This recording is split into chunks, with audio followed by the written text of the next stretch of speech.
going through turn 2 or turn 3 and have dropped to the back of the order, but out in the lead. Very calm racing, very much into single file already.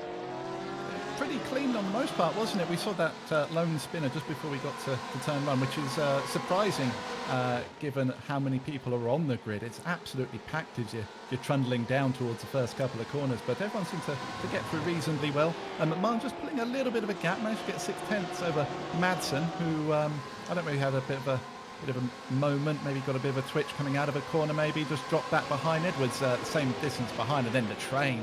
Wow, just look down that back straight, the amount of cars, line astern, all vying for position. It's hard to see anyone break away. You see a car off in the background there. Apologies if you've been experiencing any issues so far, but we're just trying to rectify them in the background. Hopefully everything is a little bit easier now for you to follow. This was an issue for Lucas Euler, perhaps the incident that you just spotted in the background. He goes into this unique turn 10, and well, he was all right actually with a lockup, but a couple of other drivers were a long way off the circuit. Adjunson perhaps was the one involved in that, because he has dropped a lot of places from one of the front runners in the amateur category to pretty far at the back, and there it was. A shame for Adjunson, who I believe was the amateur pole sitter, but the 250 car skating off the track. It'll take a while back to get onto circuit, but McMahon already with a 1 second lead. You can see it quite close behind that. Madsen and Edwards. Kataska, great start for him up 4 places. Also Calzotto having a little bit of a false start, down 4 places from his start. But no, good for the race leader. You can see how close the pack is behind on your timing tower. You can see the time intervals on there. If they're white, it means that they are over a second. I think it is, and then yellow and then orange. The closer they are, the more orange it becomes. So you can see how nose to tail they are, which is amazing. Really, just they're snaking their way through this. It's really technical circuit, to be honest, isn't it, Sam? There's a reason that the F1 comes here and does their testing. So you see, it's a little bit run off the road. There was Derek. That was rather unfortunate. Trying to avoid the car in front and got swiped himself. Absolutely. I used to have a duck call, Derek, and I'm sure John will be spitting feathers right now, because that was a little bit of contact going down into turn 5, and just being forced off the circuit. Mike Order as well having some issues. So seeing lots of kind of small little incidents down there. You can see a couple of cars just stopped on the track map on the right side of your screen. But the majority of them, the top 40, still in a very long line of cars. We have lost Andrew Becker seemingly. As I say that, actually, no, Becker's still in the race, so pretty much everyone's still going. Such is the massive runoff areas that we have around this track. Madsen seemingly pulling away from Edwards. He's still top of the Gold Racing Team drivers. Powell ahead of Campfield. And in fact, that's how it started anyway.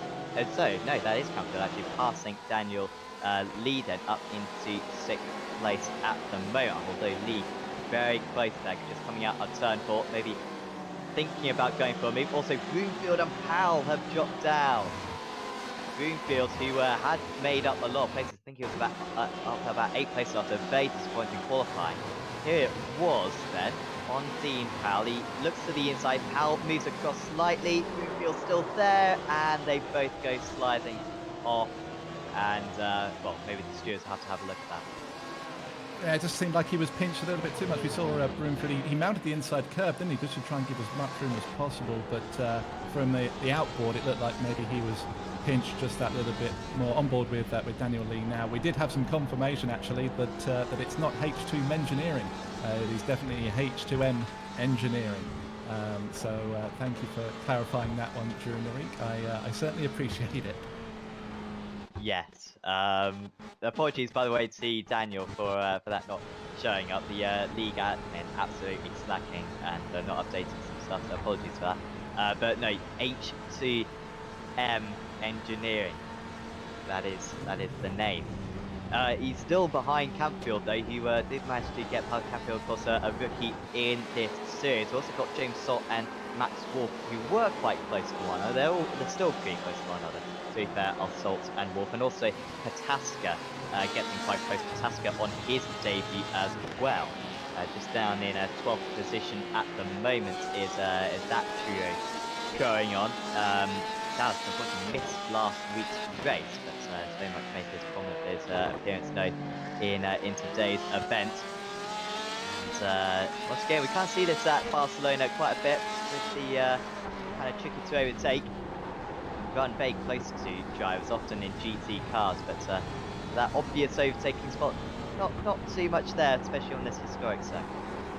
I suppose it's that balancing act, isn't it? You want to get a little bit aggressive, you want to get the moves done, but you don't want to. As Lee ducks out to the inside, you're not going to do anyone under the brake in there. You're not braking hard enough. Oh no! Why? That scared him off the circuit, and back through goes Daniel Lee. That was deep as well.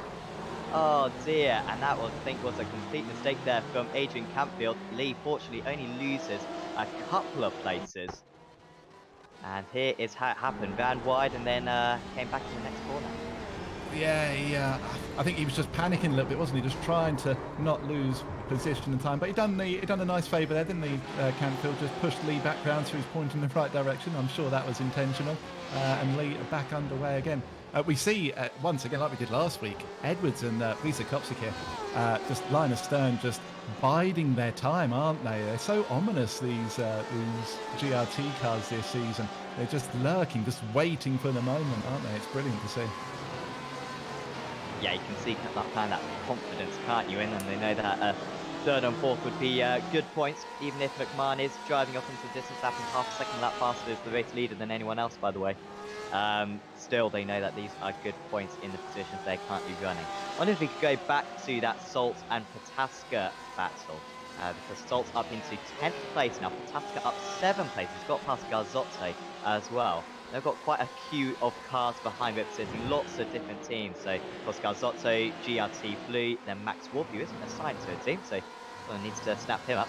Bob Humphrey, Evo SR Green, and Matthew Chambers, Evo SR Green, and also Tom Stevens from the B team, all in this relatively long queue at the moment. And we'll wait to see if they perhaps start to spread out slightly. Yeah, it all seems to settle down. When we saw it at the start, everyone was so close. They were jostling for positions, but it just seems to have calmed down a little bit now, isn't it? It's just a lot more chilled out, a lot more relaxed. I don't know, it's almost as if they're just scoping each other out. This is the shorter race, of course, so maybe they're just getting a feeler ready for the longer race in race 2. But you can see the pace difference on your time tower there. McMahon with a 37.8, the fastest lap of the race so far, and the closest that anyone can get to it are 38 flats. He's absolutely romping away at the moment. Yeah, this is domination that we rarely see. Certainly the satellite guys seemingly had an edge on everyone else last season. That was Andre and Cavani and Andra. But they were always in competition for one another. So it is rare that we see this gap out in the lead. But here we are. So, Cos Max Wolf, you scored the second most amount of points anyone. And Max Wolf with an high rating of about 1.6k, which undoubtedly will change in the coming months. He has been promoted to a pro driver. But going down 13th place, almost a slight disappointment for the Indy Autosports driver. I'm not quite sure what his expectations are after that phenomenal debut round. But so many drivers, of course, are very competitive in this. Of course, Humphrey top of or won the amateur championship last season.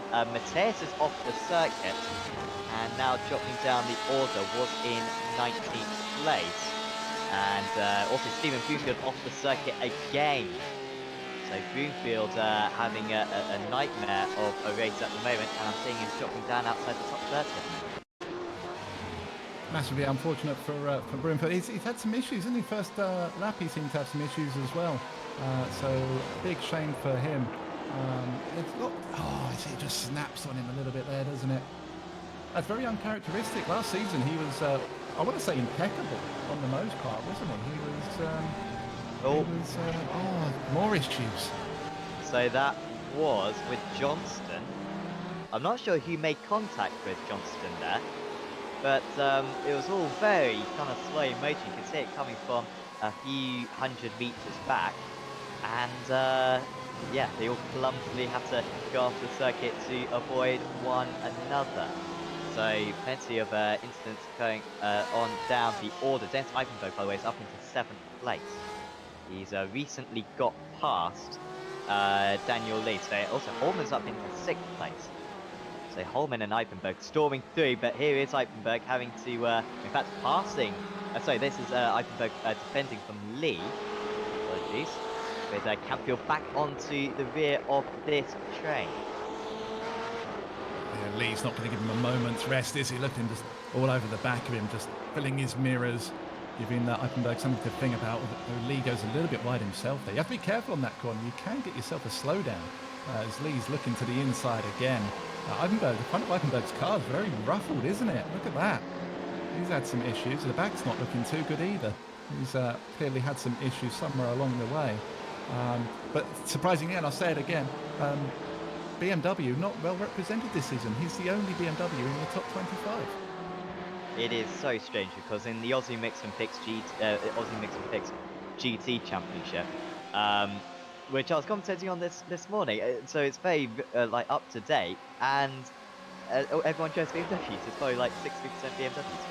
In this case, no one is driving the BMW. It might just be because that is a fixed setup series. Maybe the setup in that favors it, but it's certainly not as dominant as it was once was. It's quite nice that there's not really a clear favourite. Certainly the Porsche and the Ferrari probably the slight favourites, but every car seemingly is quite competitive. Ford, Eichenberg really just struggling. You remember, this is, the championship leader. Remember, is Dennis Eichenberg. He was so good last week at Silverstone, 1 from 14th on the grid.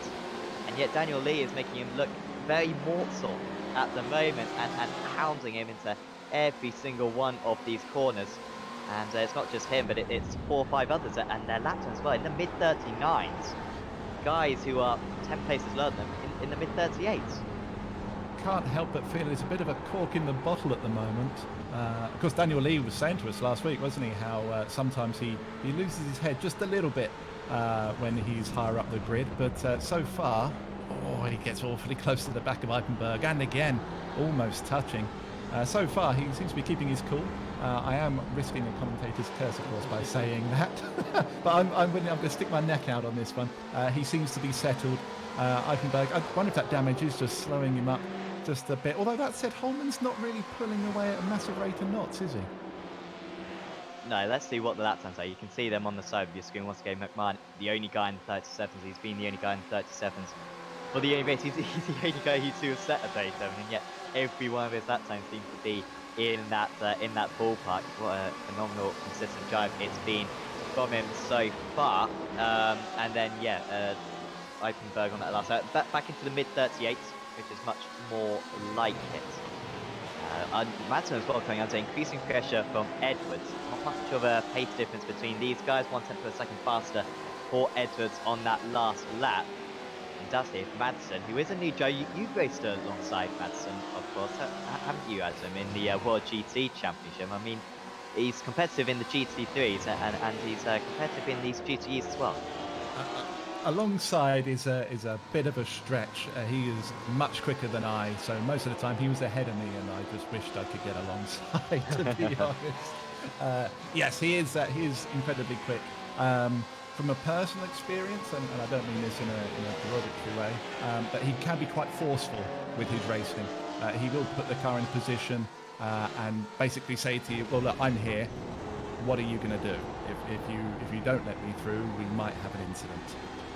Which, I mean, he doesn't go about that all the time, but the times I've been around him, I've kind of felt that way. But that said, if you're that quick and you've got the ability to put your car in a very specific place, putting your competitors on a bit of an edge is not a bad thing. You see, is that Edwards in front having a little bit of a weave going on in front of Lisa Kopsika? I wonder what that's all about. They were apparently free to race back in Silverstone, and we kind of saw this with the, honestly, the parallel. Teammates running in 3rd and 4th around Barcelona. Almost as though we'd seen this last year. And that team got it completely wrong. Undoubtedly, all of these teams who are being represented today in this race are much more competent than the team who messed up their strategy last season around this circuit. But I'm just wondering, it might be worth a stop. I don't think either of them could get past Madsen, basically, and they're both going for the championship, of course. But yeah, just staying in third and fourth, no changes between the pairs there. Really nice battle right now behind Matthias in 20th place. He's just ahead of Joseph Saul. He was, as we had an incident, in fact, with Matthias and Holz, who are both off the circuit. That might be down at turn 5, potentially. And yeah, they've both gone plummeting down the order. And it promotes kept Copeland up into the top 20 now.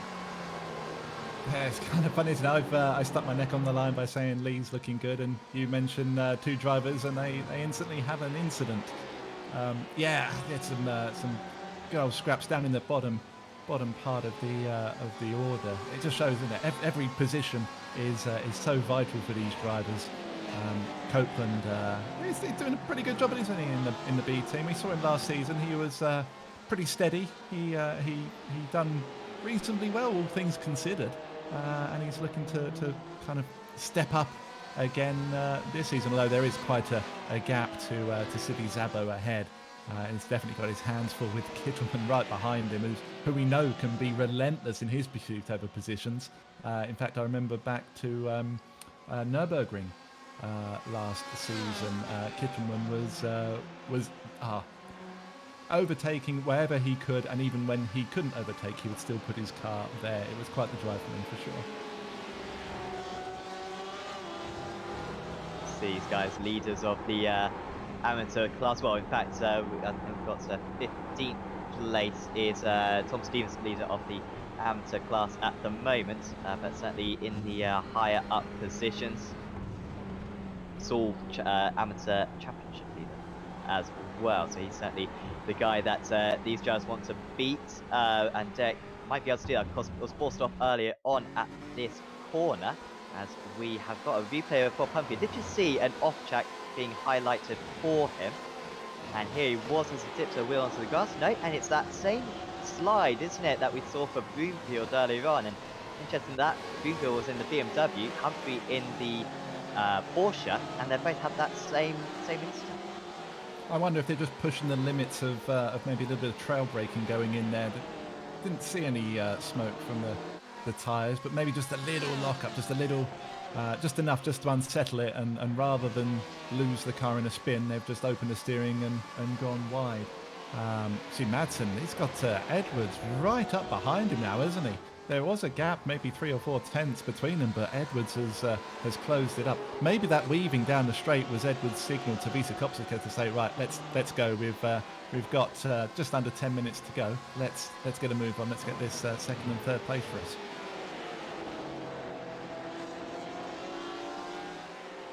Edwards taking a tighter line, coming out of 4, and Madsen dips away onto the grass. That's something that you really don't want to do. And just one lock of the brakes, one missed apex, and essentially this second place is going to evaporate from Madsen, who had a pretty difficult round one. The championship got involved in a few collisions, most of which weren't his fault. They have netcode as well, with an incident with Daniel Lee as well, really sent him tumbling down the order in race 1. But today looks even more competitive. You can also see Aaron Powell closing on these guys a little bit, pretty much matched them, to be fair, on that last lap, but certainly if they do start fighting, he will be right on to the back of them. We've still got the mega tight battle, by the way, with Eichenberg and Campfield going on, which has been raging on for a while. Eichenberg back into the mid-39s on that last lap, so just really struggling as the championship leader, perhaps with the damage that he's got. And I think, if anything, that's probably a more imminent move than this one, because yeah, Campfield 2 tenths of a second behind, also Lee and Pataska involved in that. And that is the gap that our race leader has. It's quite a significant gap, isn't it, now from McMahon? I think that could be another reason why Edwards and Visa Kopsika have just pushed that little bit harder. Now they realise that this gap is insurmountable, so they've got to go for that move on Mads and get the podium positions, as Campfield's had an issue. He's dropping down the order. Yeah, of course, was right with Eichenberg just previously, and Campfield dropping outside the top 20. I think there he is, and that is damage on that car as well.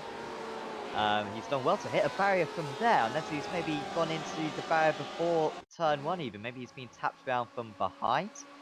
Maybe he already had that down. So here he was. He was going on the outside of Eifenberg with the better straight line speed. Oh, he just carries too much speed, and then very good job from everyone else to get out of the way. Oh, and Wow. that was a bit close. How he managed to do that. Roman Grosjean, if you are watching, this is how it should be done. Yeah, he just carried a little bit too much speed into turn 1, didn't he? So easily done. We say it week in, week out with these cars.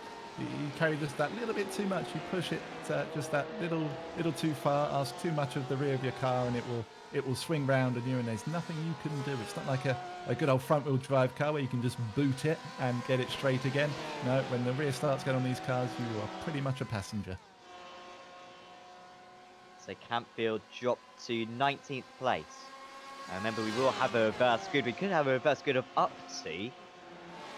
We've currently got 38 drivers on the lead lap, so the maximum reverse grid we could get is 28. So Campfield could still be in the box seat. I don't think there's a combination. We have minus 10 down to minus 11, minus 13, sorry. And also we have just a normal reverse grid of 13 to 16, I believe.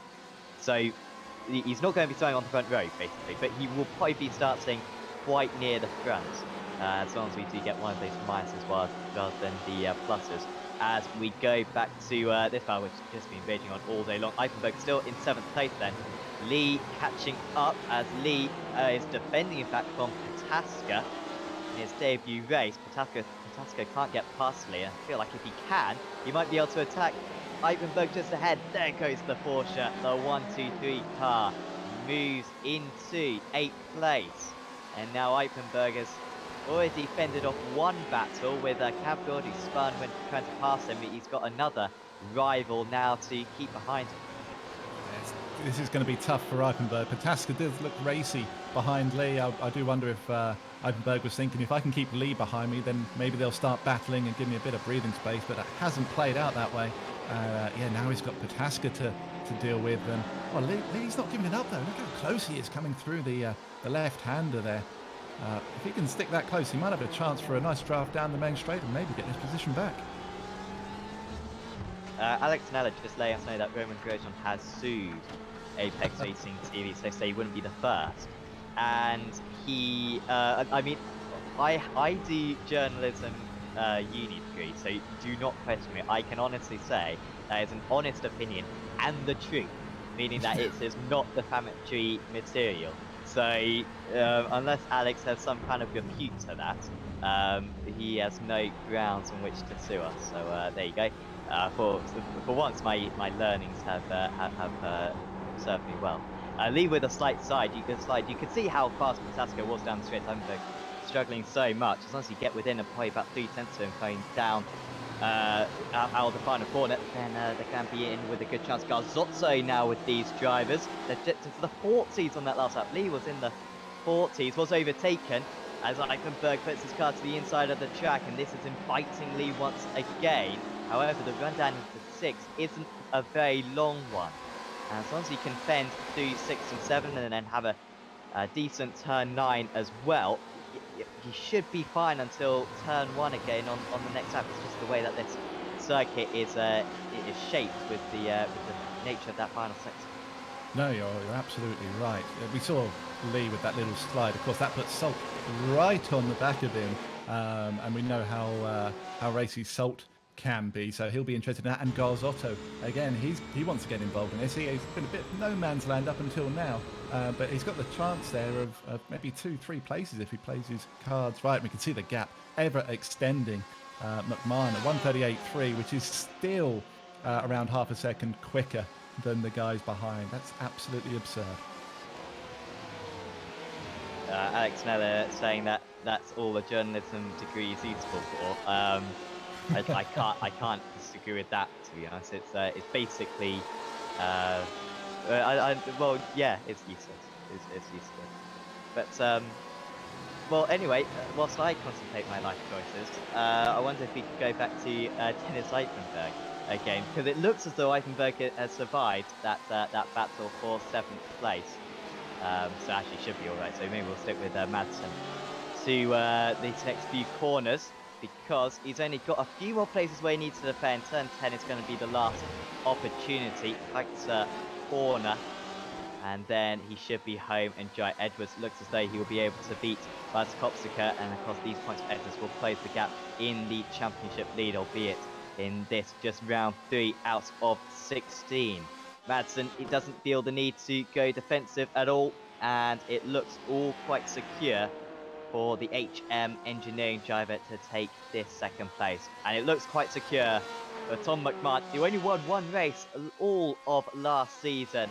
It's been a much better start this season. He won race 1 at Silverstone, and Tom McMahon is going to win race 1 at Barcelona. Round 3 of the championship goes his way.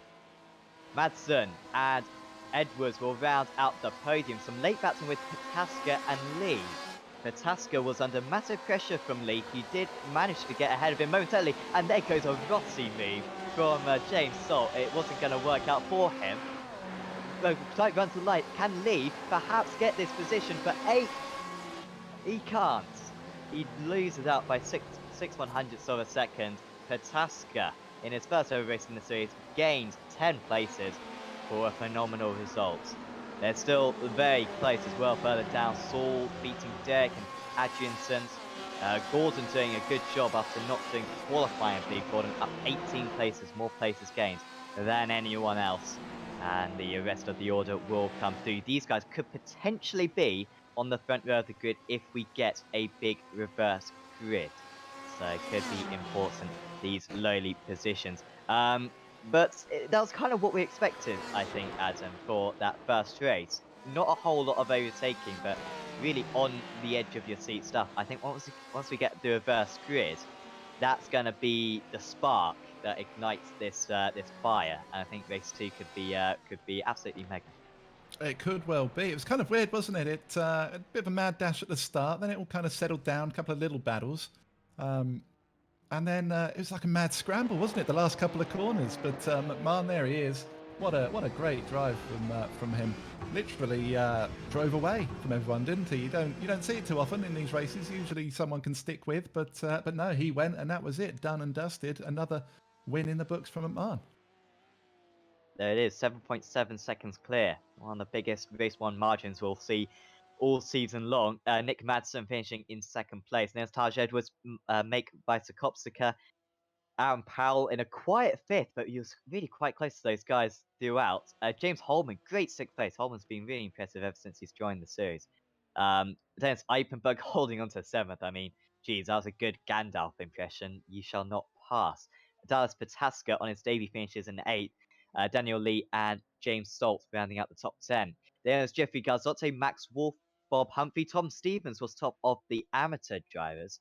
There's Matty Chambers, Wayne Douglas, Adrian Campfield, Daniel Civi Sabo, Lucas Euler, Kev Copeland, Kevin Kitzelman, Joseph Saul, John Derrick, Jensen Adriansons, John Gordon, Mike Horder, Derek Holland, Dean Powell, Craig Jones, Stephen Broomfield, Mark Johnston, Brandon Warren, John Tressida, Brian Jones, Carl Jacolet, Roger Rios Matthias, Bradley Hulse, David Nichols, Andre McCullen, Jean-Marc Cormier, Nathan Davies, Nick Rowland, and Andrew Becker, and Luke Kidsley as well. Boy, 4 cars.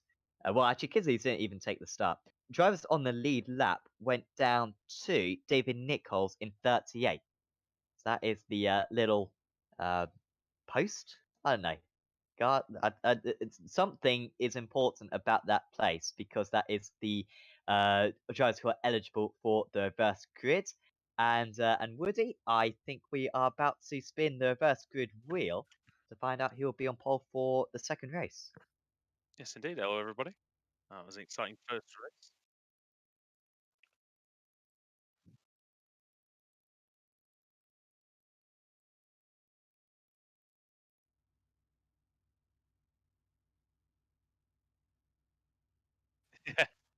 Yeah, indeed. Good ones here.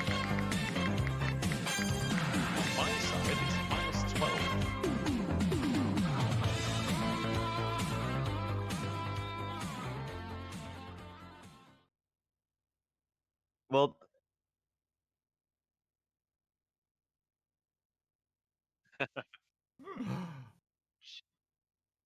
honestly, considering that, I mean, we've been accused of corruption already today, Alex. I can't believe you're actually like opening this door for this.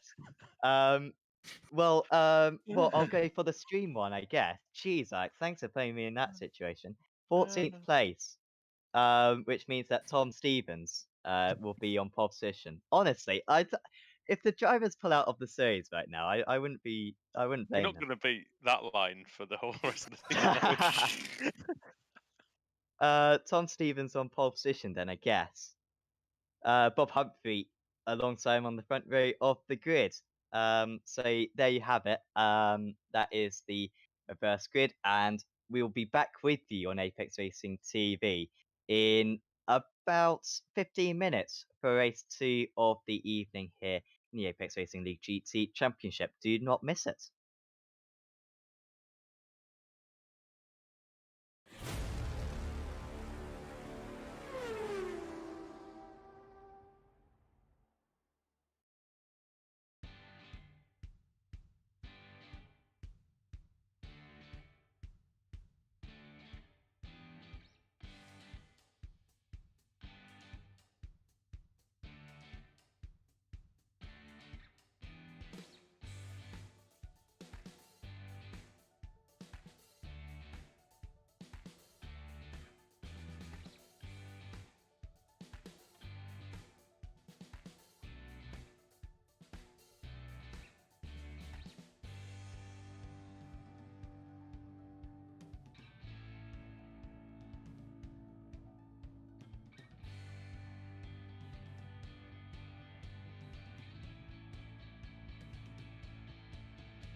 Will, there's a way, and we often see in this league that the more established drivers do find their way to the front more often than not. So maybe it will be the same once again in this race. So Tom Stevens puts himself onto pole position. He was the only amateur driver within the reverse grid area. So he's got a massive advantage. Could be a big points haul for him today to extend his championship lead. Bob Humphrey lines up in second place. Then it's Max Wolf, Jeffrey Garzotto, James Salt, Daniel Lee, Dallas Pataska, Dennis Eichenberg, James Holman, Aaron Powell, Make Vysakopsika, Taj Edwards, Nick Madsen, Tom McMahon, of course, race 1 winner. That's Matthew Chambers, Wayne Douglas, Adrian Campfield, Daniel Sirvi-Sabe, Lucas Euler, and Kev Copeland. That's the top 20 for you, and I'm sure the rest of the order will cycle through now because the drivers are just beginning their formation lap or their formation third sector before we get back underway then. It was 40 minutes, no pit stop mandated. If they're going to win this race, they've got to get it done on circuit. Tom Stevens looked decently competitive. The drivers from about 5th to 10th on the grid were extremely evenly matched. And what can McMahon do? Did won by over 6 seconds in race 1, but he's got to make his way up through the order for this race 2. Race 4 of the season of this Apex Racing League GT Season 2 is about to get underway. It's an Evo SR front row. Stevens puts his foot down, and we are away for 40 minutes of racing at Barcelona. Good start for Garzotto from 4th on the grid. Once again, the even side of the grid, seemingly with the better run, and Garzotto well clear of his rival on the run down into turn 1. The two leaders fighting one another slightly, but they do get into single file, at least those two. Side by side further back with a couple more Evo SR drivers. Good start for Campfield, so Madsen gets past Edwards, which could be important, as both those guys were very quick in race 1. Once again, Bob Humphrey looking to the inside, and maybe we'll see a change for the lead straight away into turn 4. Humphrey saw half an opportunity, and he has taken it. Stevens might try to retaliate in the B team car, but there's not a possibility, as almost coming through there was Max Wolfer in the auto spot, but he has to stay behind Garzotto. Neat and tidy for most of us. See another car off in the background as soon as he cut to me again. Neat and tidy from everyone. I think Humphrey took Stevens a little bit by surprise there. He doesn't look like he was expecting a move, and Humphrey took the advantage and snuck up on the inside. Garzotto, I was a little bit concerned going down into turn 1. He cut right across the track. He's defending from Wolf now. But as he cut across, I thought he was just going to get himself turned round, but he managed to keep it clean. Wolf trying to hang it around the outside, but I think Garzotto's got that one covered. Well, maybe he doesn't, because here comes Wolf, gets the inside line, and the podium sitter from Silverstone Race 2. He's back into the podium places after losing that third place off the line. He has been able to regain it, and Garzotto, that is a major scupper in his progress. By the way, the top 11, no changes apart from the race lead. We have seen 2 places gained for McMahon. Great start for Campfield, up 4 places. The driver who was so unfortunate not to be within the reverse grid in race 1 with a spin, but he has stormed through the order up 4 places into the place he is as they continue to run under the bridge down the pit straight. Daniel Lee gets him very interested. I think Lee might be able to get past Garzotto. In fact, Salt has already got past Garzotto, who gained a place off the start, but he's now down to a place, and it looks like Lee round the outside going into turn 4. There's also the Indy Autosports driver trying to overtake just in the background. That might be Adrianson, but I believe Garzotto is staying ahead of Lee on that occasion. But he's coming back again into turn 5. There's no deterring him, and Garzotto will have to give way. And now he's got Pataska right on his tail. Is there any way through for Pataska? Yes, there is, down the inside into 7. And this is turning into a nightmare race for Jeffrey Garzotto. It's incredible, isn't it? We've just had a 25-minute sprint race, and they're all nice and calm and relaxed, and no real big battles early on. And we're now into a 40-minute endurance feature, whatever you want to call it, and they're scrapping like there's no tomorrow. This is brilliant. And poor old Garzotto, yeah, he's kind of been caught with his pants down a little bit, hasn't he?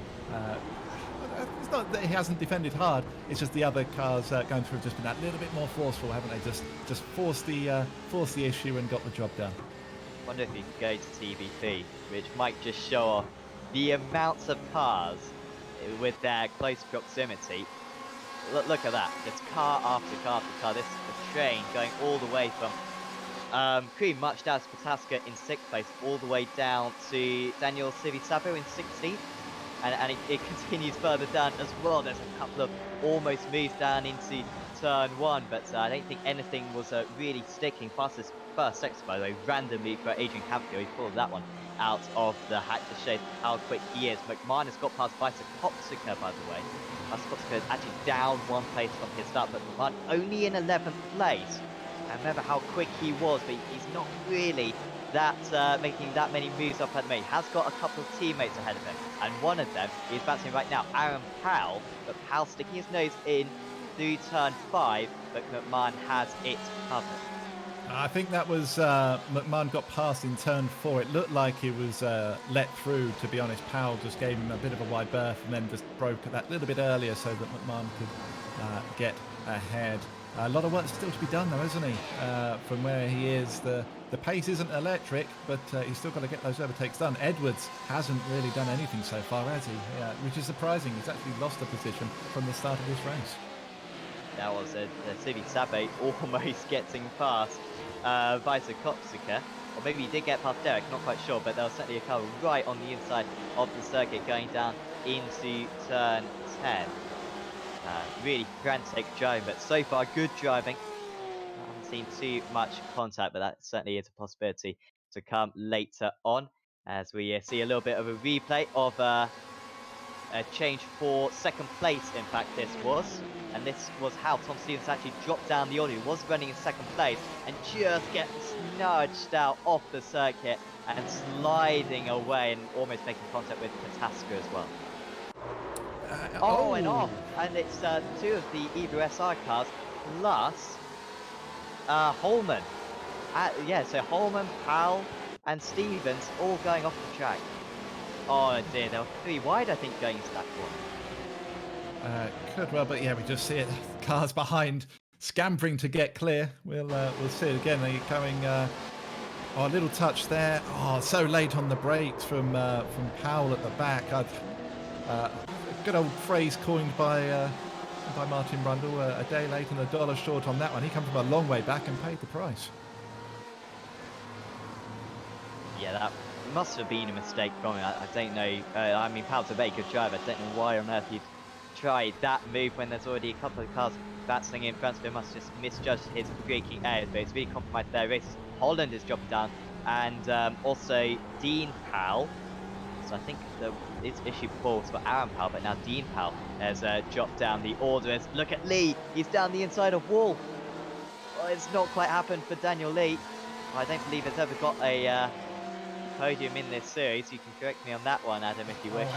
But he is right on the tail of Max Wolf, who has already got a podium in this series, despite this only being his 2nd meeting of his Apex Racing League career. Here comes Lee.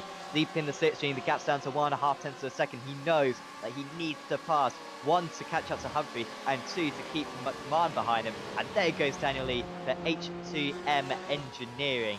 Daniel Lee up into 2nd place, up 4 places from his start. By the looks of it, the highest position Lee has had is a 4th place, and that was in round 7 last season at Spa, race 2. 4th overall, he won the AM race there as well. But yeah, doing a solid job at the moment, isn't he? Really getting stuck in with Wolf. Incidentally as well, when we saw Stevens dropping down the order, Nick Rowland also dropped all the way, and he is currently in the pit. So a couple of quite notable names, casualties in the early running of this 2nd race. You can check out the live timing, by the way, in the description below. I was just about to mention how you can see how close this battle is. Oh no, and that is 4 cars round, I think. 5 cars round even. Gordon and Powell, Holman, who was involved in the first incident as well. I don't think either of them were his faults. James Holman, who's been one of the most consistent drivers from the first 3 races of this season, was having a mare, and he's having another mare there. And, well, did he close the line? I don't know. Might have to have a look at that one post-race. And James Holman having an absolute nightmare, and several others as well off the circuit should be added. It's certainly going from bad to worse for Holman, isn't it? hard to tell from that angle whether he was pinching the line maybe a little bit, but see Becker, he got involved in that. It looked like he took a massive whack, and to be honest, I thought that was game, set, and match for him. Oh, oh, It starts. It starts. lovely stuff. Lovely stuff. Congratulations. Um, um, so John Gordon well, we were watching in 23rd place, pretty much very third to fair, Gordon. McMahon up into 8th place now. So up 6 places is McMahon, but mainly that, you think Dewey Carr spun in front of him. That was how he got a few of those places. So he hasn't actually overtaken that many drivers. But I mean, there's no rush with it. At the moment, he would be really fancying his championship chance. Eichenberg ahead of him, championship leader. Eichenberg will probably lead the championship coming out of this round, but McMahon's certainly on site for some big points, as we see Humphrey and Lee. Not necessarily two drivers who we think have a hope of the championship, but Lee on that last lap, the only driver in the 37 besides McMahon. And for our reference, no one got below a 38 apart from McMahon in race 1. So Lee's absolutely flying along. He's got 1.4 seconds to the race lead. I do hope for Lee's sake, just saying this out loud, that he hasn't forgot to put extra fuel in for this race, because he was nowhere near a 37 in the last race, was he? And that was only a 25-minute race. We're now doing 40 minutes and he's in the 37s. Either he's found the pace, he's managed to get some clear air and get his head down and show the pace that he's got, or he's running a light car, and that worries me just a little bit. And you look at all the other times of the people around, there's still some quick people. If you see Wolf coming under pressure from Salt, that was quite a ballsy move, wasn't it? From a long way back from Salt. Oh my! He was out at sea when he made that lunge, and yet he has been able to pull it off. So James Salt up into 3rd place. He had a miserable time back at Silverstone, but much better for him so far. Of course, did win a race last season at Spa, albeit with 40-odd incidents, so it's questionable whether he won that race. So he did get about 12 penalty points. Tom McMahon, though, moving up into 6th place, he has got past Eichenberg, which is very important, and Garzotto, so the 2 Gold Racing Team drivers, and this is how he got past the latter. And not much room being given, but McMahon just solid move, playing his guy down the inside. And I mean, this is the type of drive that we expected from him last time out at Silverstone, of course, but then he got caught up in an incident, and I'm sure he'll be very aware of the dangers that can come from overtaking drivers. No, absolutely. I think he's learned a lesson from Silverstone, realises that although you need to be aggressive to get the job done, you do have to err with the side of caution just a touch. And from what we're seeing now, it's definitely looking like he's learned from that, and gradually making his way forward. Although he's got Pataska in front of him now, who we know from race 1 was incredibly quick and incredibly racy. So I don't think that's going to be an easy job for McMahon. And then of course you've got Wolf, Salt, Lee and Humphrey to go. None of those are easy drivers to get past. None of them will give you more space than you deserve. So yeah, it's still a tough ask for him. Although he's already passed Pataska. He has got past Pataska. By the way, anyone who's watched the show Taskmaster, which I'm sure no one in the commentary box has, but I always think of Patatas. Literally no one would have seen the show, so it's pointless, but I always think of Patatas now whenever I see Pataska. Not pointless, it's Taskmaster. Sorry? We're just having some communication with Andrew Woodhouse in the council who's directing this show. By the way, so James Salt now up into 3rd position, and Pataska now in 6th, actually dropping back quite significantly from McMahon. I wonder if Max Wolf will be particularly defensive. Of course, Wolf certainly a championship rival. Going into this race in 2nd place in the championship, won't be far off the top. It must be said, with the struggles that we've seen Eichenberg have so far to date, but he is dropping back slightly, in McMahon now all over the back of him. Could well see him move down into turn 1. Could see him move as well into turn 1 if he needs to, because Lee, I mean, he's finding some shortcuts around this circuit. This is phenomenal for him, and he's really got a decent chance of an overtake moving on to lap 10. He has some brilliant pace, and you can see the gap that they've managed to pull seemingly out of nowhere, really. The guys behind haven't been battling too hard, but Lee, yeah, he's just found another gear, hasn't he? A 38 flat that time by, really putting the pressure on Humphrey at the moment. Seemingly, he's found his stride, and he wants to get this, well, what would be his first ever win. If Lee could get past Humphrey here, he would stand a good chance at beating McMahon, but he has to get past pretty much now because McMahon is only 4 seconds behind. And Lee is good, but I don't think his defensive skills would be able to help him defend from McMahon for 20 minutes, and that's how long he would have to keep behind McMahon with the way that he's catching at the moment. That he will catch in them in a few laps time. So he got to overtake ASAP. Will Daniel Lee? We did see him struggle to overtake earlier on in race 1 when he was stuck behind Eichenberg, of course. Also coming up to a back marker, who will be Tom Stevens, just in front of them. A defensive driving now from Bob Humphrey, puts his car to the inside. You can go around the outside to get the inside for the next corner here, but not on this occasion. But it's such a long... Oh, here's he at least going to go for the same lead they tried earlier on, which works, but it hasn't worked this time. Once he's close enough coming out of the final corner, then the pit straight's so long that he can get a really nice jump. He's just dropped back there with that failed overtake before.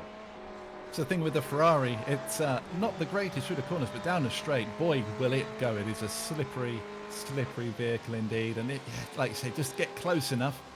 He might have a chance, although Humphrey's going to get the tow now as well from the Ferrari just ahead of him. Biggest movers and shakers as we just go past 15 minutes. We have Bradley Holt, biggest mover, gained 19 positions. That's some going. And Stephen Broomfield on 16. Andrew Becker still, after those issues, with 17 positions gained. So some big movers out there. Holt's in his first race of the season, another driver who missed round 1, but great to see him in the championship for this round 2. Amateur driver as well as Bradley Holt, so phenomenal driving from him at the moment. So McMahon up into third. He's got past Salt, who pretty much waved him on by, and it's down to 3 seconds now. The race lead just on that last. I mean, just in the first sector of this lap, there's 3 sectors. Sorry, in this first sector, 3.5 tenths faster for McMahon. He has to get past now to say. And just what? Well, actually, I was just about to say maybe we were seeing Stevens giving his teammate a slipstream to help him out, but turns out that's not the case. As Lee, that move's not going to work again. Oh, he gets a big slide, and he's fortunate to still be facing the right way. And Daniel Lee once again so desperate to go for that overtake, but I think that time Humphrey had it covered all the way. I did worry then that we were about to see Season 1 Daniel Lee resurface, but he managed to scoop it on up. Fortunately, the car directly behind is a lap car, so he didn't have to worry about losing a position, so he had a little bit of time to deal with it, but yeah, he's got 4 Evo SR liveried cars around him. He's going to feel like the world is against him, and well, for all intents and purposes, it certainly is for the next 20 or so minutes. Wolf, still a great drive from him, isn't it? Way up in 5th position at the moment, fending off the likes of Pataska and Garzotto behind. Yeah, solid drive so far from Wolf. Tough score on that last lap, 0.3 of a second fast. By the way, McMahon in the 37.7. No one close. I don't see anyone within a second of that lap. So everyone else is in the high 38s. So they know, admittedly, a lot of drivers are in traffic. But just shows what a bit of clean air and what a good driver can do. So when he can make lap times just like that. There he is, and he's now just coming up to his teammate to overtake, or the B team driver, Tom Stevens. They are very much associated teams, Evo SR and B team, and I believe C team as well, which is much of a surprise. A lot of drivers in that area. Back down to 0.6 of a second now, Humphrey and Lee, but guess maybe Lee's just trying to regather himself now. We'll be interested to see what this lap time is, because we'll get us a decent indication to what the overspeed McMahon has on these two. It will indeed. Yeah, Lee seems to be a lot more controlled that time by a 10th quicker than Humphrey, but a 37.8 from from McMahon. I chuckle and I laugh because that is just mind-blowing pace compared to the rest of the field. We know all of these drivers are very capable drivers. They are all exceptionally good drivers.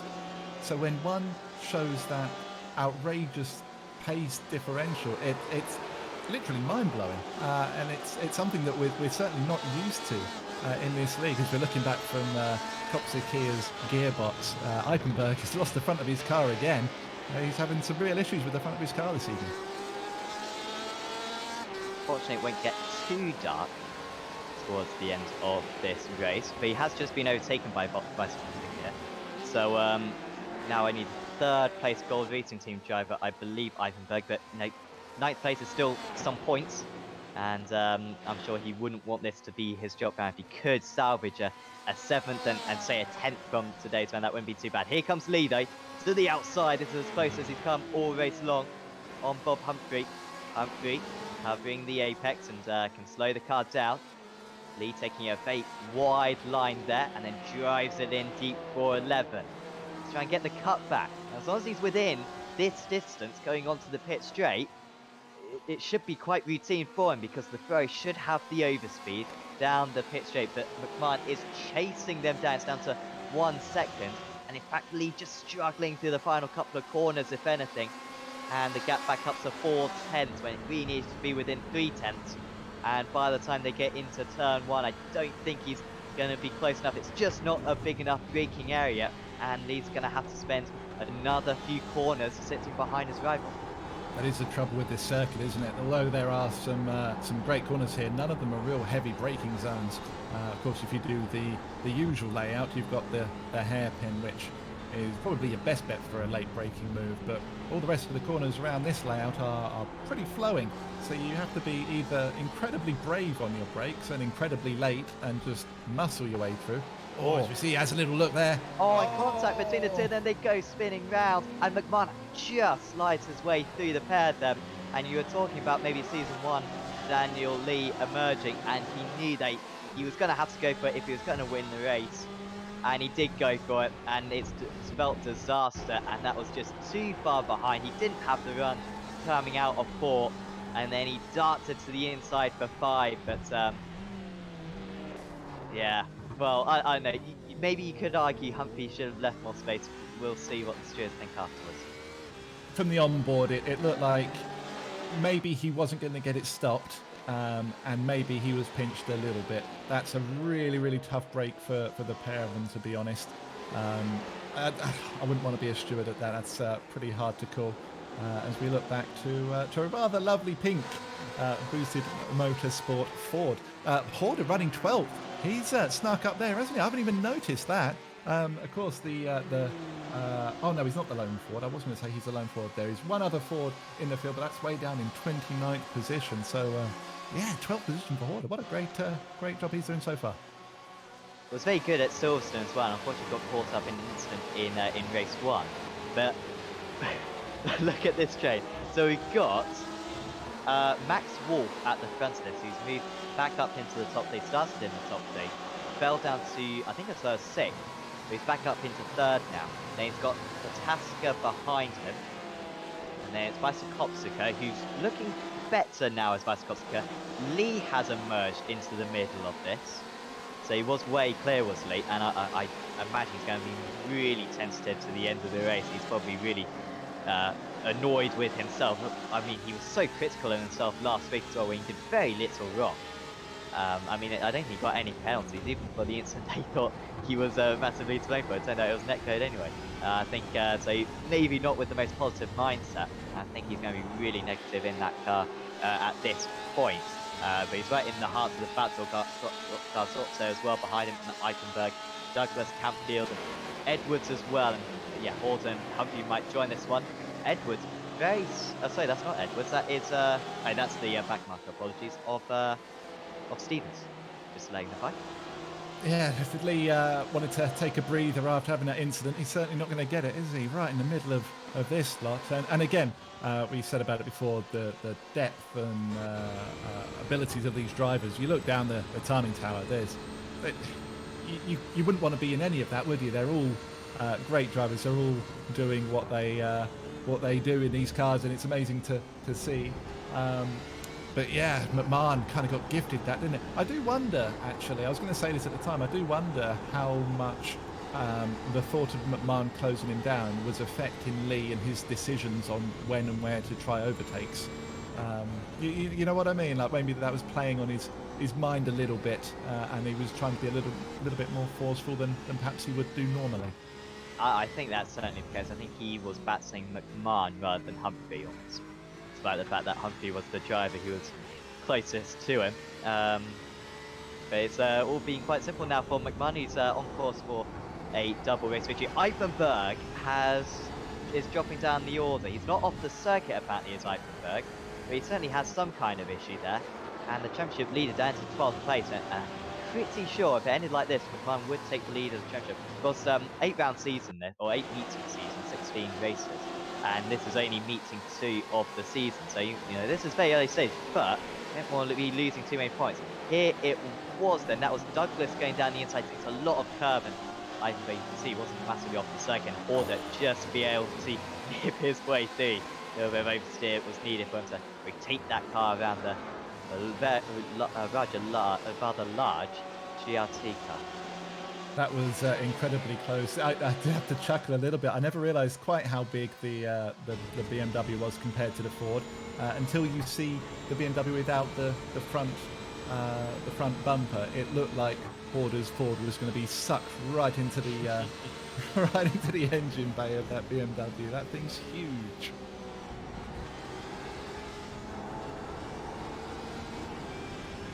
So Salt has pulled away from Wolf. Well, I say that on that last lap, 1/10 of a second faster was James Salt. Either SR on course for 1-2 at the moment. We saw a 1-2 for GRT last week. Let's see a 1-2 here at Barcelona as well.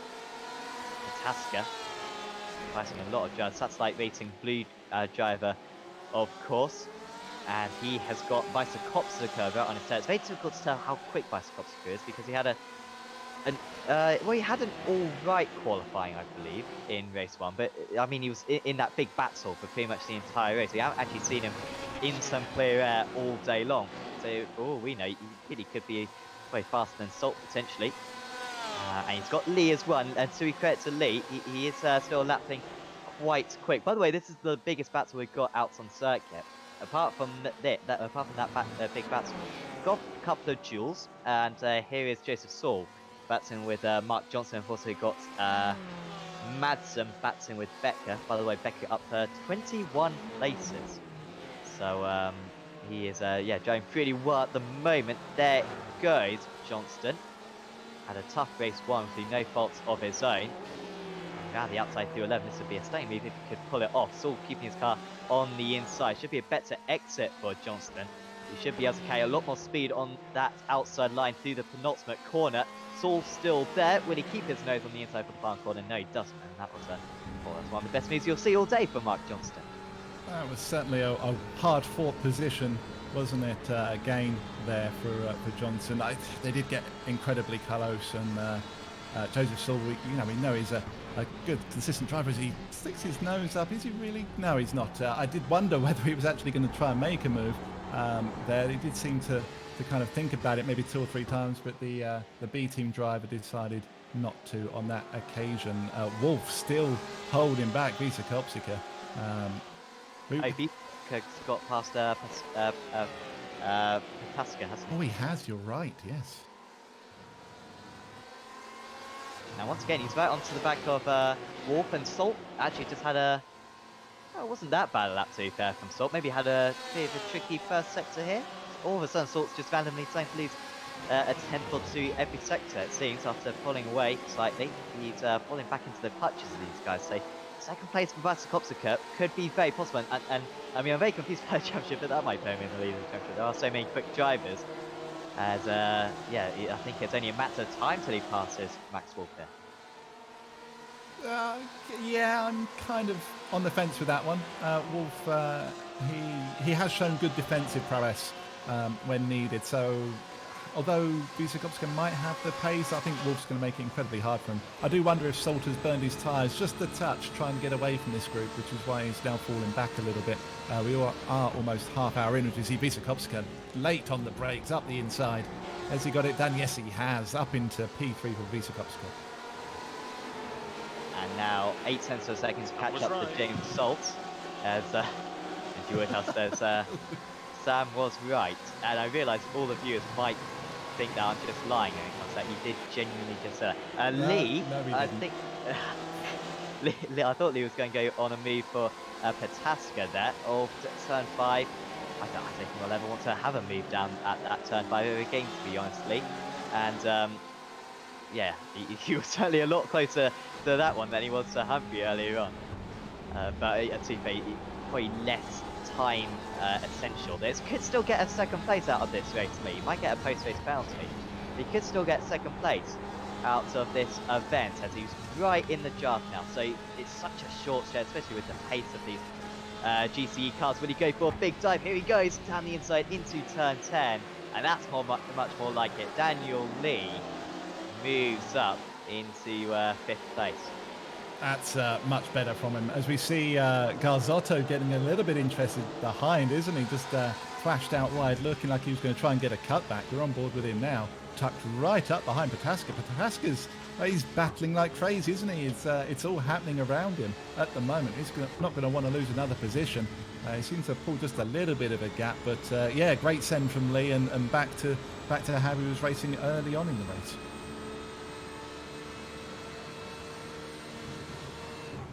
Pataska perhaps dropping down the order, but he's, I mean, he was very quick in race 1, remember? Started this race in P7, so which means they must have finished last race in P7, I believe. Or P8? You're the maths guy, I don't know these things. Would have been 8. Pretty sure, yeah, would have been 8. So he's on for some consistent finishes, which pleases my ACV. We've got very close as well. Just I think that was Lee trying to. Was that Lee defending from? Oh, sorry. I think that was Vysocopska defending from Wall.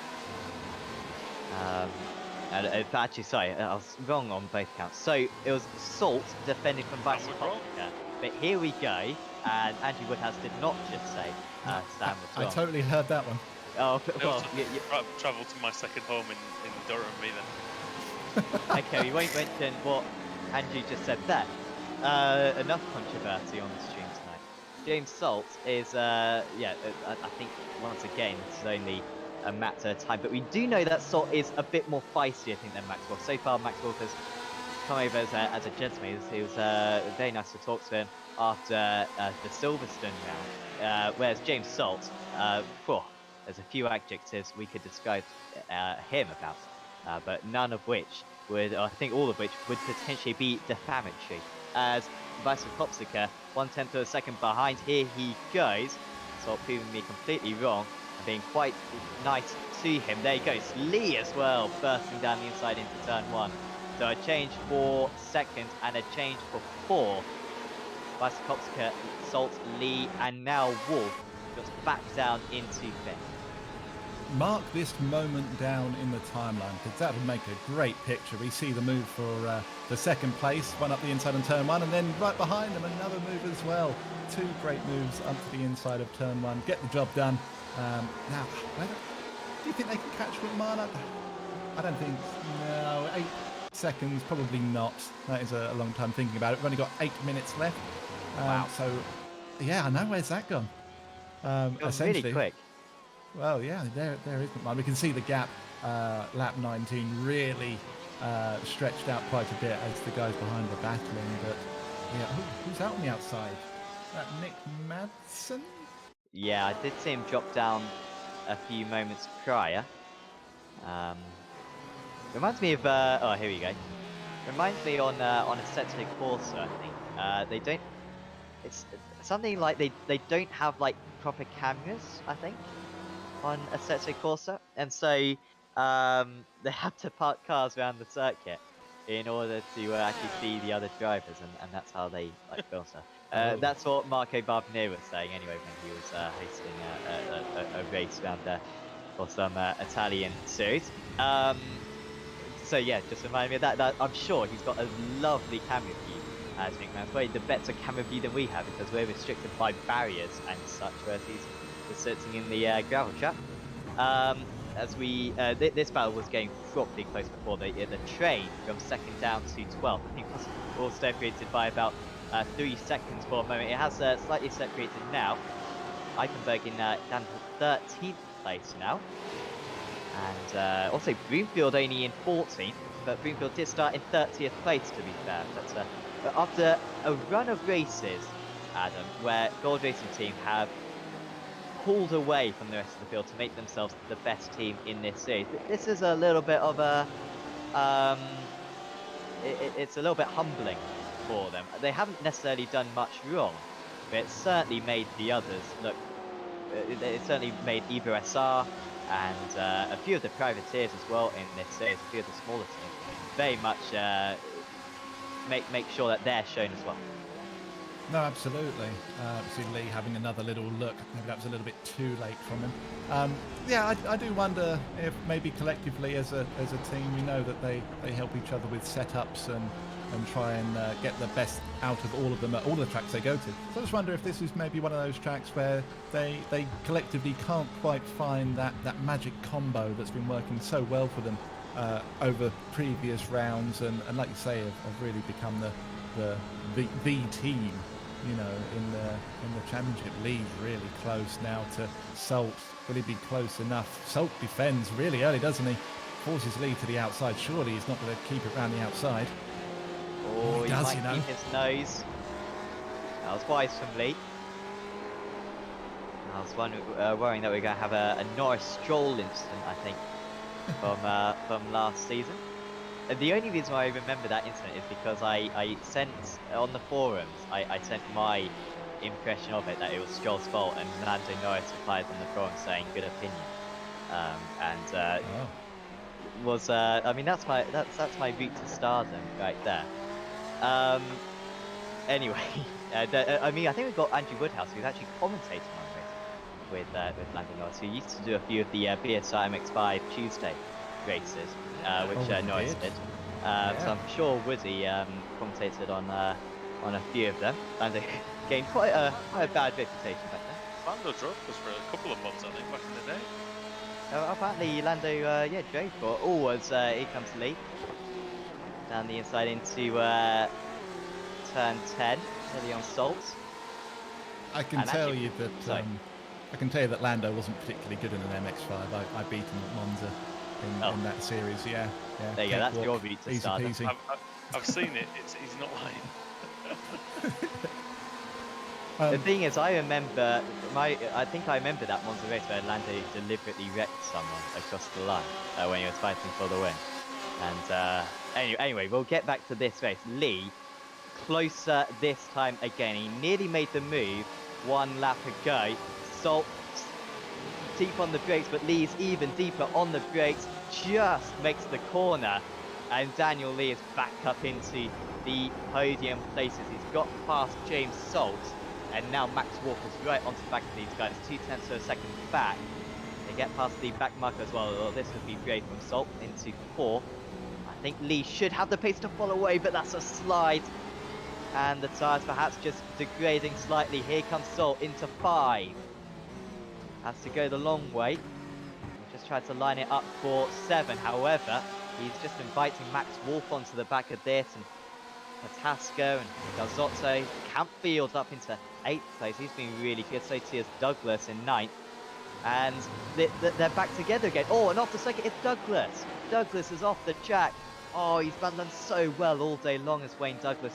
But fortunately for him, he hasn't got too much damage. But once again, it's separated a few times in this race, hasn't it, Adam? But it's again 3rd down to 8th. All nose to tail. It's amazing, isn't it? These longer races, as far as I can remember back, they've all gone like this, where they've kind of had a lot of excitement at the beginning. They've all kind of separated. Then at the end, where people are trying to manage their tyre degradation, they all seem to get back together, and they all seem to start having a final ding-dong at the end to sort the positions out. But we can see Lee's really getting his head down now, isn't he? Pulling a gap straight away from Salt, who's got Pataska. Sorry, Wolf defending. Oh, there he is.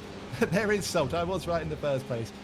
Salt, Wolf right behind him. Pataska giving him no room for error. And Garzotto, again, he seemed to drift away from all of this, didn't he? And now he's back in this fight again.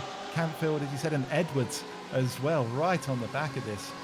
This is going to be great. 2 minutes to go, and all of these positions, even Daniel Lee, who's just a little bit up the road, any one of these can get the last place on the podium.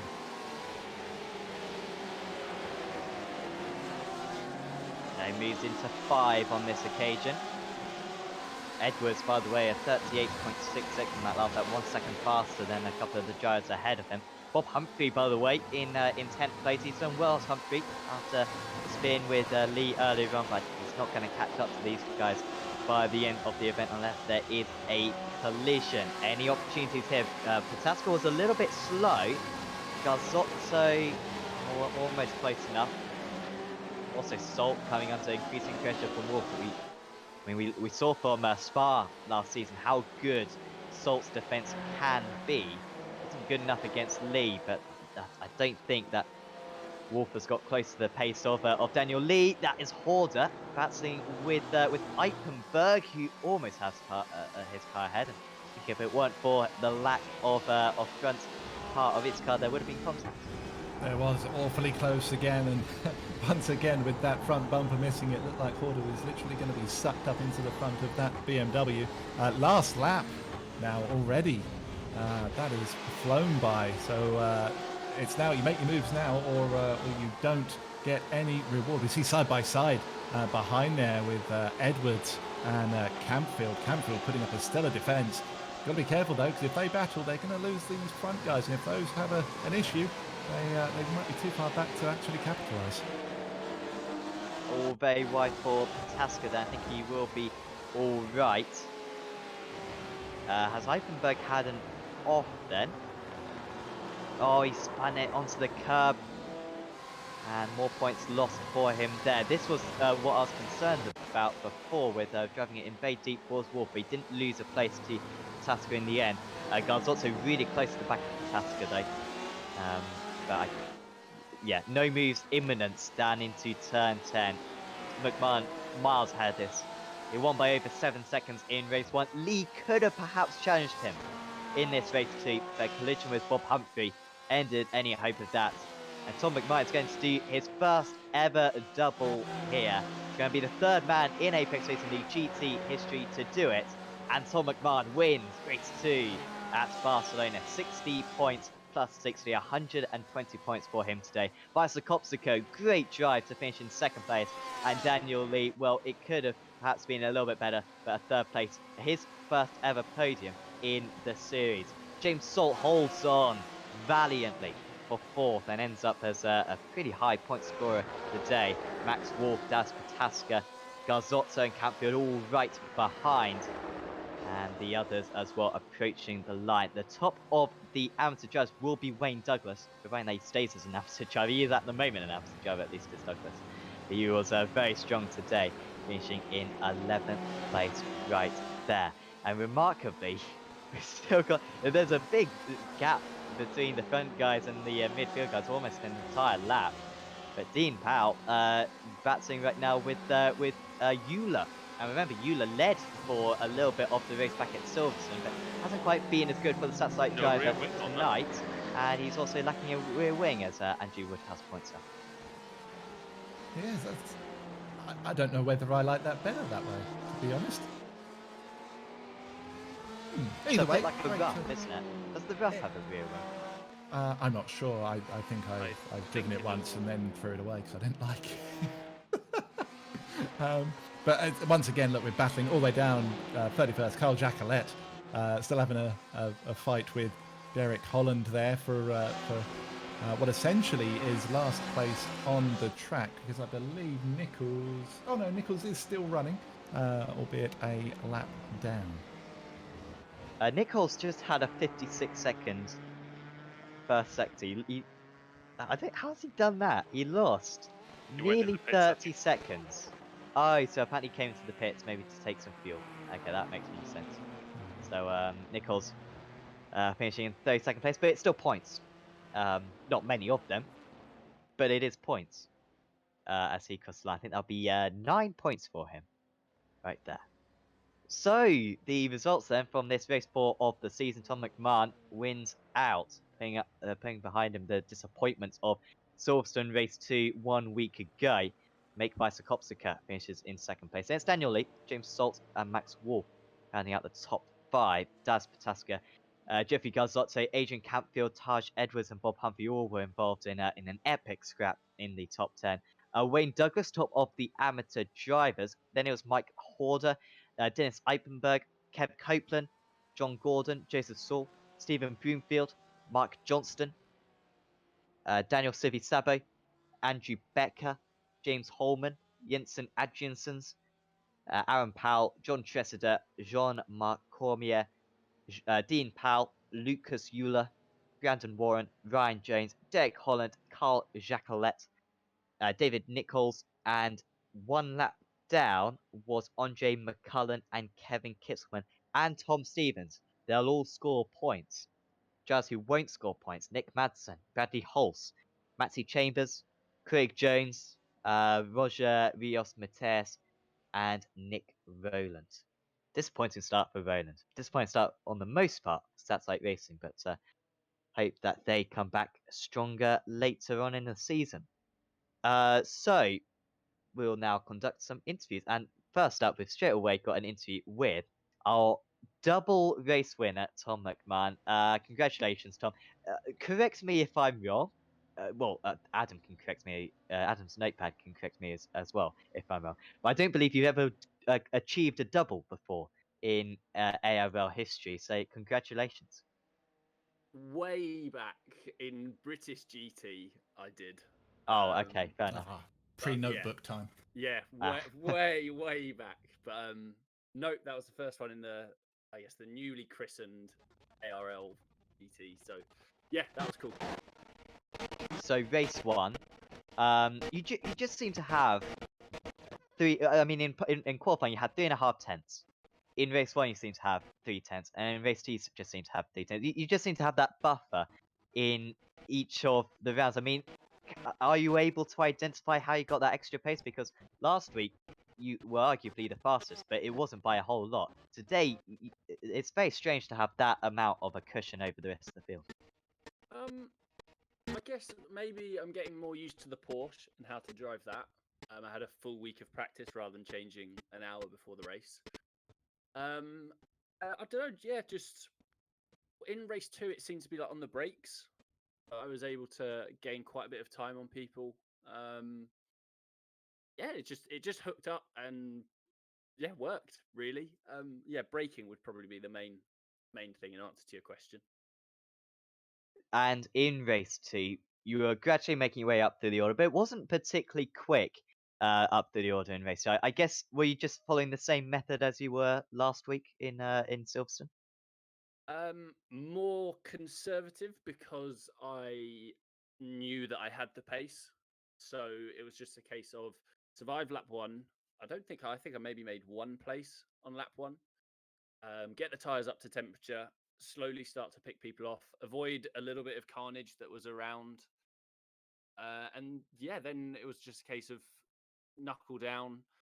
I had to be fairly punchy with Dennis and I think was it Jeffrey Garzotto, because they seemed pretty quick. I wanted to get past those and then make him away, and then Daniel Lee made it a little bit easier for me with their contact. I feel I would have got there. Whether I would have overtaken, I would like to have thought so, but you never know. Like Barcelona is pretty tough to overtake, so it was just a case of just be more methodical and maybe a little bit more, even more careful. And they're hard. You've got to strike that balance between you can't be too cautious because people behind you will overtake you, but you don't want to be super aggressive, especially with cold tires. Because I think maybe it was Nick Madsen, maybe had a wobble sort of mid turn 4, lap 1, avoided that. So it's trying to find that right balance, and I think I'm just about getting there now. I'm no calculator. However, you'll be pretty close to the top of the championship again. I mean, considering that you had it was a DNF, wasn't it, back in Silverstone? Yeah, That's remarkable. How you've almost straight away got yourself back to the front with 6 rounds of the championship to go. that was always the aim. I would be lying if I said that wasn't the goal.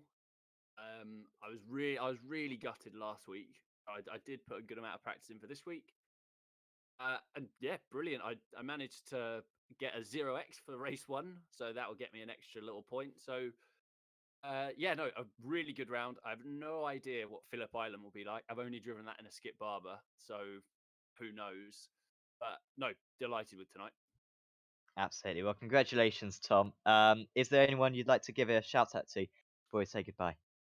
Just again, the Evo SR guys for hosting the practice sessions throughout the week, and you guys for what I'm hoping will be a sensational stream that I can watch back.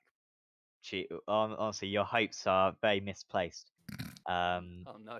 so, you're in for some disappointment. But no disappointment in today's races, Tom. Congratulations, and we will see you back in a fortnight's time.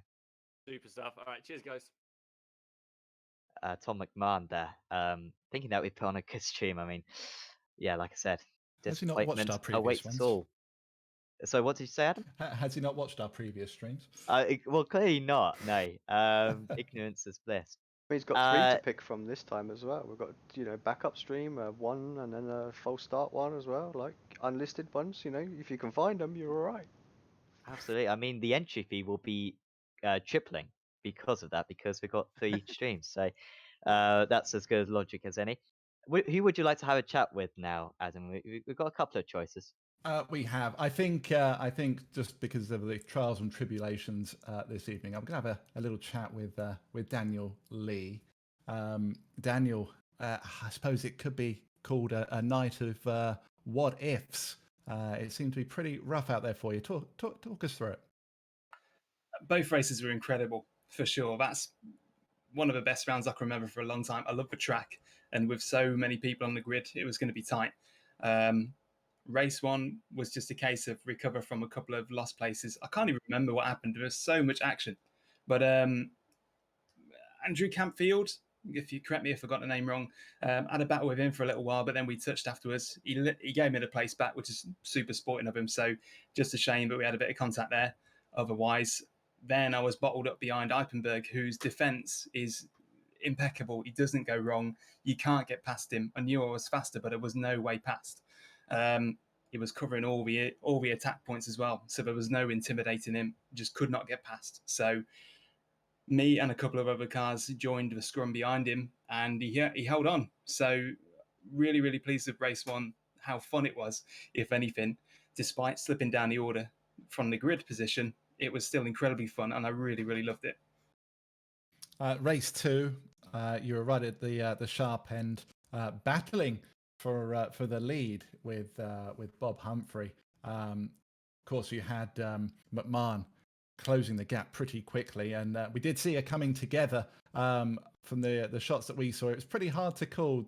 Talk us through that incident and how much McMahon catching you that quickly was playing into your decisions with where you was trying to overtake. Oh, yeah, it definitely was. I would say that I was pretty aggressive during the whole 2 races. I'm trying to work on that. I can't really overtake unless I make it happen, and I've been trying to make it happen in some crazy ways. I felt super confident under the brakes, especially in turn 1 as well. Everyone else seemed to be braking a lot earlier, so that was a place of good overtakes. But yeah, after climbing through the first 5 cars to get to Bob Humphrey, really speaking, it felt like it was a case of get past Bob and we can get to a victory. I can't see anybody fast coming up behind me, but as you know, after about 15 laps or so, or 20 minutes, I saw Tom McMahon's name creeping up the order, and there was Evo SR guys between me and him, and I know they're not going to put up much of a contest if they want their guy to win. So after being really close up behind Bob for a few laps, it kind of felt like I had a few chances left, just a few chances left, and I really sent a big send. Looking at the replay, it is a case of I must have took him by complete surprise, because I don't know whether he knew I was there or not, but I didn't have my whole car alongside him. I was sending it from a few car lengths back. I had to rely on Bob being surprised by the maneuver to give me the inside space, but we came together. So I must apologise to Bob for the contact because it was for the lead, and there's nothing to say that Tom couldn't have had an incident and Bob could have run away with it, to win. So I apologise for that. It was good racing up and down the grid though, and I really, really enjoyed having to climb back through that order again after the incident. So a shame about the contact, but you can't deny that was fun. I don't know what it was like to watch, but to drive, it was one of the best quality rounds I've had so far. It was certainly entertaining to watch, absolutely was, and it flew by that second race. We got a week off next week, and then we are back at Phillip Island. How well do you know that track? It's not something that comes up a lot. Being an older iRacing track, it probably doesn't find itself into the circulation very much, but I know it well. It suits the way I drive quite well. So it should be good, but we don't know. We'll have to wait until the practice sessions during the week, which everybody's hosting really diligently to find out where everybody's pace is. But it should be interesting, and there should be a lot of overtaking opportunities as people run wide on such a long, fast, swooping track. Well, let's hope so. Before we let you go, do you want to send thanks or give shout outs to anybody? Just a shout out to H2M Engineering, not Engineering.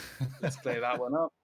I did correct that during the broadcast this evening. Thank you, sir. Yeah, I caught that in the 2 race break. I appreciate that.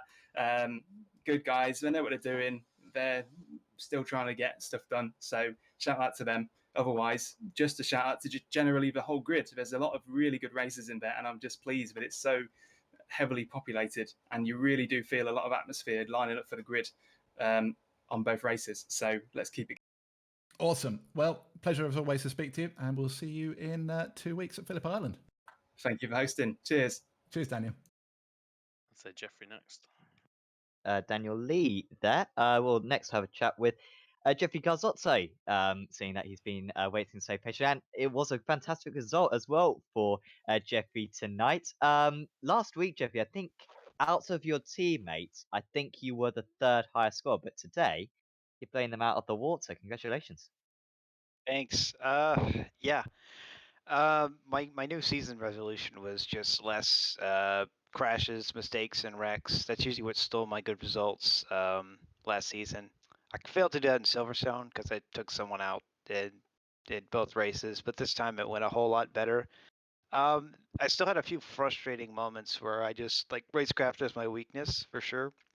So I would just get overtaken by someone and I just get swamped and car after car would pass me. But all things considered, once that was all done with, I kept it with the pack okay. So yeah, I think it was good all things considered.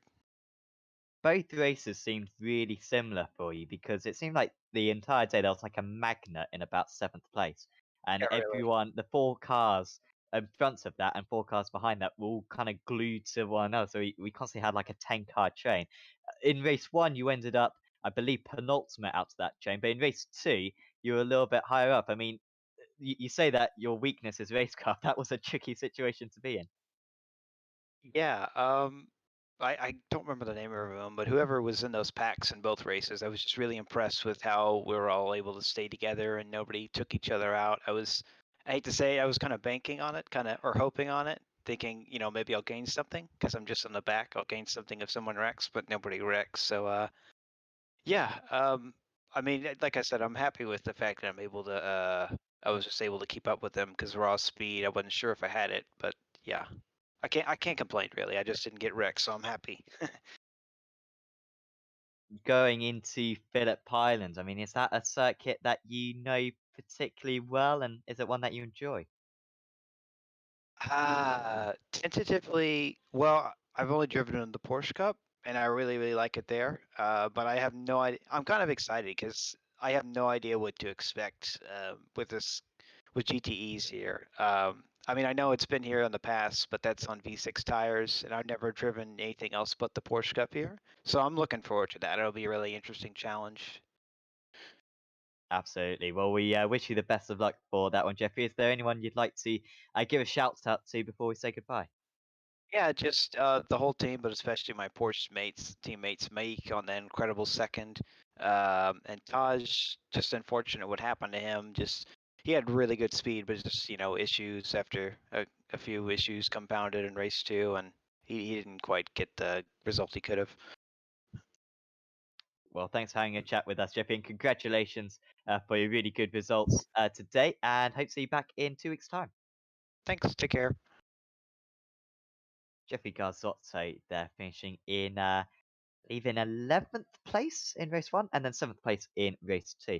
We should have time for one more quick interview, I think, and that will be with Dennis Eifenberg, who Adam is standing by with. Dennis, it looked pretty a hard day at the office, I should call it, for you out there this evening. Talk us through it from your perspective. It did look like very hard work. Well, you've already sort of said what I had to say. It was hard work today, and it was a tough day at the office.